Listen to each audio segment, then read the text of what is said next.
Carlos Beltran started only one of the 4 games in the LDS, but being one of the great postseason players ever, delivered a big hit in Game 4. And he's just one of the many in the Astros' dynamic lineup. AP photo Charles Krupa 100 p.m. BSTTHE Yankees are a year ahead of schedule and the Astros are right on schedule as they meet in the American League Championship Series. The Yankees weren't supposed to make the playoffs. They weren't supposed to beat the Indians, especially after losing the first 2 games of the AL Division Series. And now they're winning for Joe Girardi, their recently embattled manager, who might not be back next year. He's unsigned after this season. The Astros were supposed to win their division, which they did easily. They were supposed to beat the Red Sox, which they did rather easily. And this is the year they're supposed to win the World Series for the first time in franchise history. They are Houston strong and are playing for a greater Houston area crushed by recent flooding caused by Hurricane Harvey. And they are playing for all those Astros, Craig Biggio and Jeff Bagwell and the rest who never won it all. So much is lined up here, yet like this crazy, marvelous postseason, anything can happen. Keep up with the latest as baseball's top teams contend for the title. Ultimate Playoff Guide. Picks. Cubs win strangest elimination game. Yanks, Astros and ALCS with everything. Shortstop say Char's power Yanks to ALCS. Girardi can now stop saying sorry. Insider ranks lineups, rotations, schedule, complete coverage. Here are 5 questions. Show good as the Astros lineup. It is the best in baseball, no doubt. In the ALDS against the Red Sox, the Astros had an OPS of .974, the 3rd highest by any team in any postseason series in history. The Astros pounded all the Red Sox starters, including Chris Sale, and they knocked around Boston's nearly unhittable closer, Craig Kimbrel, in the clinching Game 4. Second baseman Jose Altuve, the likely AL MVP winner, was devastating. There was no way to pitch him, and he became the 9th different player to hit 3 home runs in a postseason game, supporting the claim of one Astros coach who said, pound for pound, Altuve is the strongest player in the game. There is no end to their lineup. Third baseman Alex Bregman is a really good hitter, but he's just another guy in that lineup, and he hit 2 homers off Sale in the ALDS. The Astros bench is also good. Carlos Beltran started only one of the 4 games in the ALDS, but he's one of the greatest postseason players ever, and he delivered a big hit in Game 4. The Astros put the ball in play more than most teams, and they led the league in productive outs. There's nothing about this lineup that suggests it can be stopped. How do Yankees pitchers match up against that offense?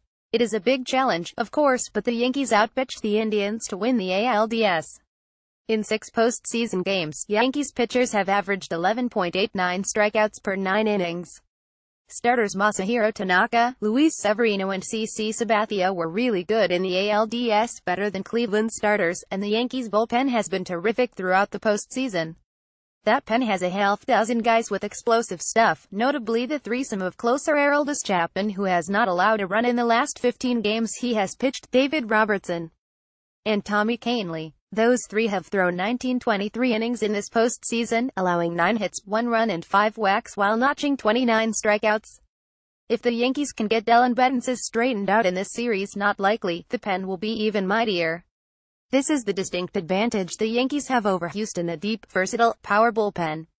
What should we make of the Astros bullpen? If there is a weak link and it is minor on this team, it might be the group of relievers that brings the ball to closer Ken Giles. The Astros bullpen era was 4.27 this year, while the league average was 4.10, and the Indians bullpen era was 2.89. Chris Devenski and Will Harris, 33 walks and 152 strikeouts combined, were terrific in 2017, but not as good toward the end of the year, nor was Luke Gregerson. The lack of trust in middle relief led Astros manager A.J. Hinch to go to his Game 5 starter, Justin Verlander, in Game 4, a surprising move since Verlander had never pitched in relief after 402 starts regular season and postseason in the big leagues. I don't remember ever pitching in relief in my life, he said. It worked out, but when the situation comes up again, that pen must be better for the Astros to win the ALCS. It will be interesting to see the role Lance McCullers plays in the series.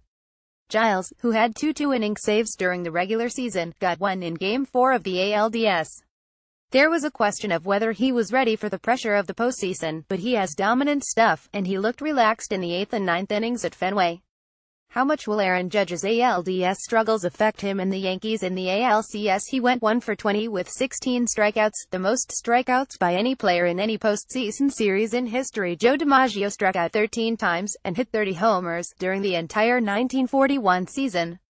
Judge had 3 4-strikeout games. No one in history has had 3 4-strikeout games in a postseason career. Judge had 3 in 5 games. But he has proved this year that he can struggle terribly and then work his way through it, which he did by winning the AL Player of the Month in September after a horrendous 44-day slump. And he has lots of help in that lineup. The Yankees can hurt you in so many ways, from 1 to 9. Didi Gregorius had been hitless in his last 13 at-bats against Indians starter Corey Kluber entering the ALDS, and then hit 2 homers off him in the deciding Game 5. Greg Bird was a non-factor most of the season, but he got healthy in September, played well down the stretch, and then hit a home run to win Game 3 against Cleveland 10. That series was Bird and magic. What is the status of the Astros rotation? It is still in good shape, even with Verlander not starting until Game 2 because of his relief appearance in Game 4 of the ALDS. Dallas Keuchel will start Game 1. He was very good his final 3 starts of the regular season, and gave up only 3 hits and 1 run in 523 innings to win Game 2 of the ALDS. And his career numbers against the Yankees are outrageous: 1.41 ERA in 44-23 innings. Including Keuchel's dominant 6 innings against the Yankees in the 2015 AL wildcard game, he has not allowed a homer to the Yankees in 50-23 innings. Brad Peacock, 132 this year, labored in Game 3, but he was 80 on the road this year, and the Astros averaged 7.5 runs per start for him. Charlie Morton did a nice job in Game 4. Of all pitchers who made 20 starts this year, Morton is the only one who pitched 5+ innings in every start. He didn't in Game 4 as he was taken out after 13 innings and replaced by Verlander, but you can a lot worse than Morton, as you know. 4. Prediction: Astros in 7. We use cookies to help make this website better, to improve our services, and for advertising purposes. You can learn more about our use of cookies and change your browser settings in order to avoid cookies by clicking here. Otherwise, we'll assume you are okay to continue.